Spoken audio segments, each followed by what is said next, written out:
할렐루야. 오늘은 창세기 31장의 말씀을 함께 보도록 하겠습니다. 제가 섬기던 대학교 기독교 동아리에서 내려오는 말이 하나 있습니다. 선배들 속 썩이고 말을 잘 안 듣는 후배가 있습니다. 그 후배에게 하는 가장 무서운 말입니다. 너도 선배 되면 너랑 똑같은 후배 만나라. 이렇게 말하면 다들 질색을 합니다. 야곱이 이와 비슷합니다. 야곱은 평생 자신의 깨와 힘으로 살았던 사람이었습니다. 자신의 이익을 위해서는 다른 사람을 속이는 것도 서슴지 않았습니다. 배고픈 형을 속여 팥죽 한 그릇에 장자의 명분을 샀잖아요. 아버지를 속여 장자의 축복을 받았습니다. 외삼촌 라반을 속여 많은 재산을 모았습니다. 이렇게 속이며 살았던 야곱은 자기와 똑같은 사람을 만나게 됩니다. 외삼촌 라반입니다. 라반 역시 자신의 이익을 위해 야곱을 속입니다. 다른 사람을 속였던 야곱은 이제 거꾸로 당하게 됩니다. 라반은 10번이나 야곱의 품삯을 속였습니다. 심지어 결혼을 할 때도 야곱을 속였습니다. 야곱은 동생 라헬을 위하여 7년을 일했습니다. 하지만 라반은 라헬 대신 언니 레아를 먼저 야곱에게 보냈습니다. 야곱은 라헬을 얻기 위해서 또다시 7년을 일해야 했습니다. 이렇게 서로 속고 속이는 이 사람들은 결국 어떤 형편에 처하지요? 야곱은 도망자 신세가 됩니다. 형 에서를 피해 아버지의 집에서 도망을 쳐야 했습니다. 오늘 본문에 보면 이제 외삼촌 라반을 피해 또 도망을 치고 있습니다. 라반은 어떤가요? 라반은 야곱을 속여 이를 부려먹었습니다. 하지만 이 야곱에게 또 속아 많은 재산을 빼앗기게 됩니다. 뿐만 아닙니다. 오늘 본문 14절에 보면 라반의 딸인 라헬과 레아의 아버지에 대한 평가가 나옵니다. 아버지에 대해서 이렇게 말합니다. 자신들을 팔고 자신들의 돈을 다 먹어버린 존재, 이렇게 평가합니다. 그래서 야곱이 도망을 칠 때 아무런 거리낌이 없이 함께 도망을 칩니다. 남을 속이는 인생이 당장은 이익을 보는 것 같습니다.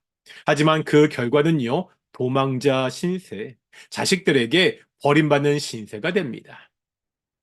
그런데 오늘 본문에는 이렇게 속고 속이는 사람들과 대조되는 하나님의 모습을 보여줍니다. 야곱을 포기하지 않으시고 끝까지 신실하게 인도하시는 하나님의 모습입니다. 앞에서도 하나님은 베델에서 야곱을 만나 주셨습니다.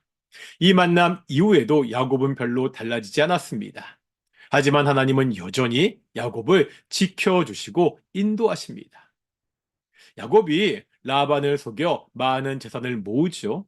당연히 라반의 식구들이 좋지 않은 눈길로 야곱을 바라봅니다. 그때 하나님은 야곱에게 이렇게 말씀하십니다. 내 조상의 땅, 내 족속에게로 돌아가라. 내가 너와 함께 있으리라. 하나님은 야곱에게 이제 집으로 돌아가라고 하십니다. 앞으로도 계속 함께 하실 것이라고 약속하고 있습니다. 이 말씀을 듣고 야곱은 모든 소유를 이끌고 고향으로 갑니다. 나중에 이 소식을 들은 라반이 야곱을 쫓아옵니다. 당연히 좋은 뜻으로 간 것이 아니었습니다. 자신을 속이고 도망간 야곱을 그냥 둘 수가 없었습니다. 그런데 이 라반에게도 하나님이 나타나십니다. 야곱을 건들지 말라고 그렇게 말씀하십니다. 하나님은 라반으로부터 야곱을 또 보호해 주십니다. 사람의 지혜와 능력은 한계가 있습니다. 하지만 하나님의 인도하심은 한계가 없습니다. 야곱이 믿음의 조상이 된 것은 야곱의 깨와 심 때문이 아니었습니다. 이런 야곱조차 신실하게 인도하신 하나님의 열심 때문이었습니다. 오늘도 내 심과 내 지혜가 아니라 하나님의 인도하심으로 사는 귀한 성도들이 되시기를 소망합니다.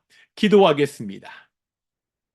거룩하고 존귀하신 아버지 하나님 감사드립니다. 우리가 부족하고 연약하여 때로 하나님을 의지하지 않고 내 지혜와 내 힘을 의지할 때도 있습니다. 그럴 때마다 넘어지기도 하지만 여전히 하나님이 붙들어 주시고 인도하심을 정말로 감사드립니다. 오늘 하루도 오직 하나님의 지혜와 심을 따라 살아가는 귀한 성도들이 될 수 있도록 인도해 주시옵소서. 감사드립니다. 이 모든 말씀 예수님의 이름으로 기도드렸습니다. 아멘. 마치겠습니다. 샬롬.